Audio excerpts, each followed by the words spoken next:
We hear your questions and we come through the chaos that is the emotional body. Just as you have your own emotional body within your energy field, the earth also has her emotional body and is also in the process of moving out stagnant energies that have been held in place for more eons than you can imagine.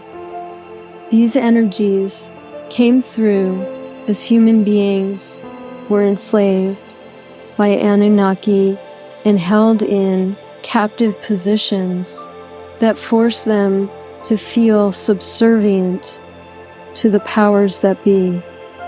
Feel even the emotion that arises as we say those words, because the feelings of victimhood or enslavement or powerlessness exist in your DNA and have for all that time.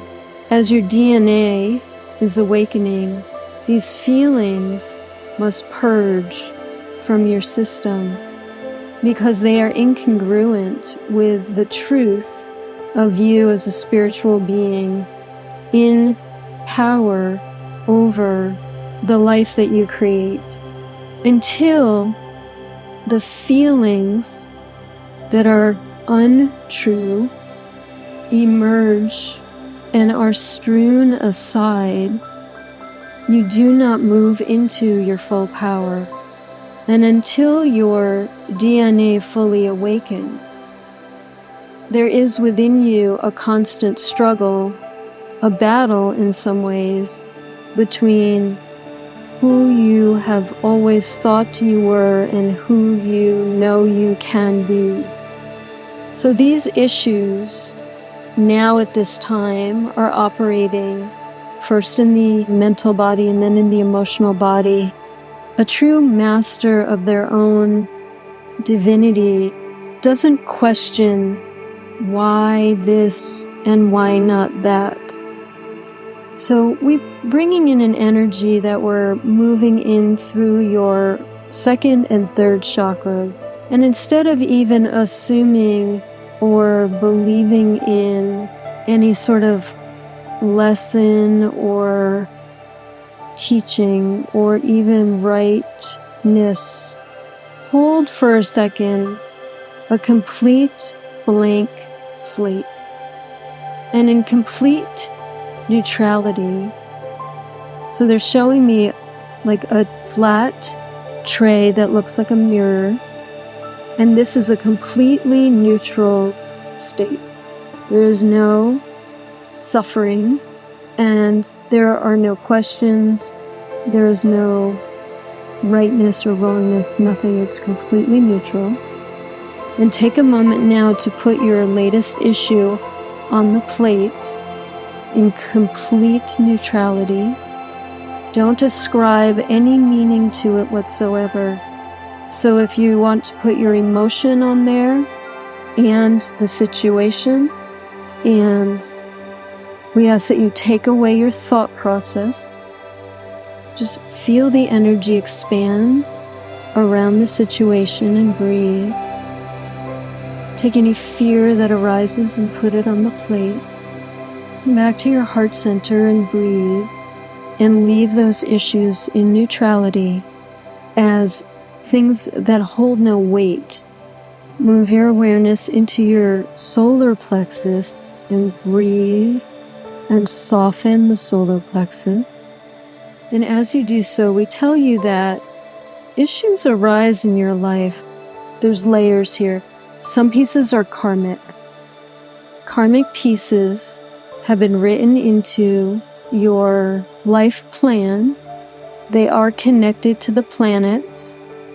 They occur at specified times during your life. They are previously agreed upon soul contracts. They're less personal than they feel. They feel ever so personal, but in fact, they are movements between souls that have been pre-agreed upon.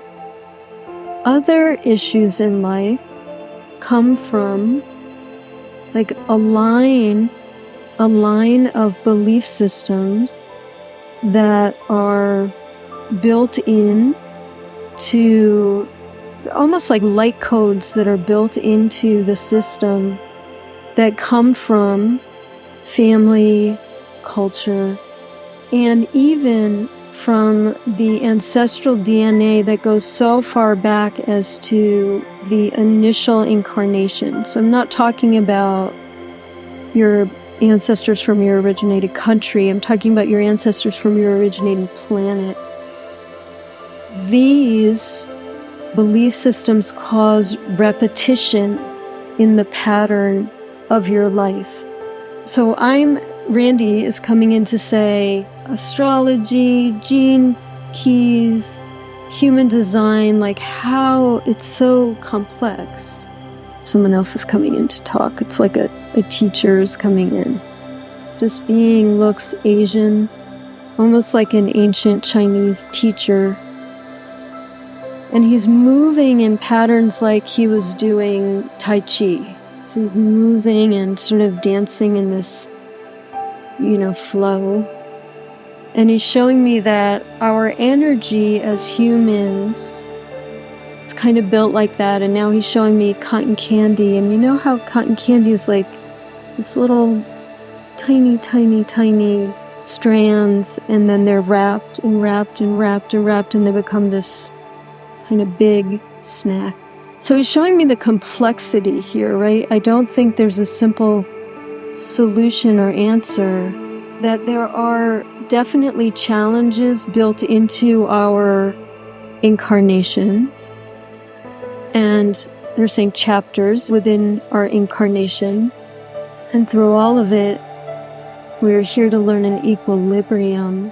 And through that equilibrium, a lot of this, the belief systems and the karmic pain begins to wash away. It's interesting, it's almost like we overcome the judgment and the emotion.